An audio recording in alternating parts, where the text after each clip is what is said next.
Welcome back, everybody. It is our final segment of the night. And John, you know, I think back to 2001 and the way that our country came together after 9/11, and I often wonder if that would happen nowadays, considering how divided we are. I hope it would.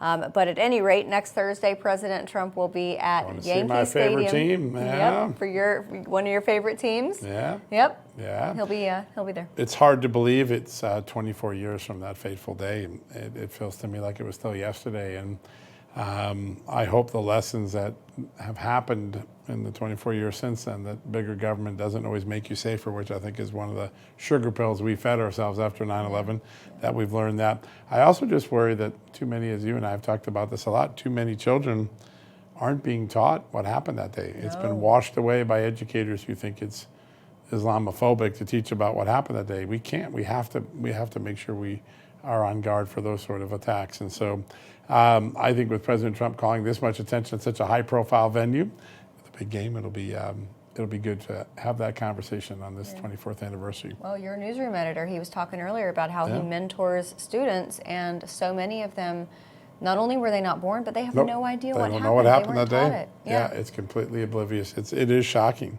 Yeah. And it was, right up there with Pearl Harbor and Civil War as one of the most traumatic moments in American history. But we've glossed over it in the education system, which is a great disservice, I think, to our young people. A lot of states are starting to teach it. I think 11 or 12 now have mandatory curriculums. My good friends at the Tunnels to Towers Foundation and Frank Siller, they've now got a curriculum they make available. And if your school doesn't teach it, parents can teach it to the kids, which I think is great. I think it's, Frank does such great work. T to T, I love those guys. Me too. Okay, so Sunny Hostin, one of the co-hosts of The View. Yeah, is that still on TV?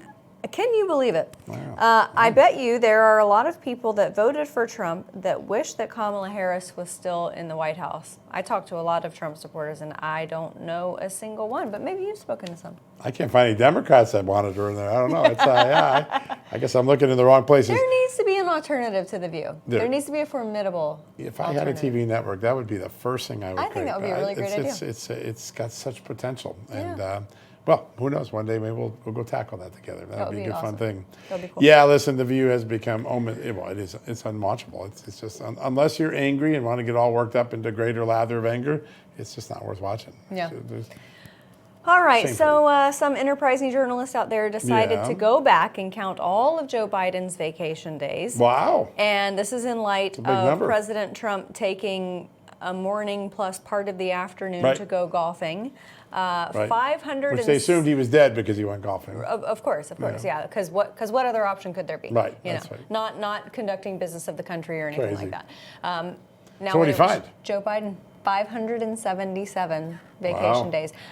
Man, oh man, to have a job for 4 years that pays for 577 vacation days. He sounds like a Gen Zer. It seemed like he was gone longer. Maybe I'm missing it wrong. Yeah, listen, I think this whole vacation thing, there's never been a more absent president in my lifetime as a reporter. That's 30, 40 years, okay, so it's not the entire history of the country, but Joe Biden was almost never visible. Yep. He didn't seem to be around when many of the big things happened. He seemed to be in denial when big things happened. We just finished this great series with Jerry Dunleavy on Afghanistan, and you look at the things that Joe Biden said that we can now just flat out debunk, and you wonder, like, how could he not know he was the president of the United States? So either he was lying to us or he didn't know, and neither of those options are not good. No. Yeah, I think the Biden presidency will really be an asterisk in history as one of those we'll want to most forget.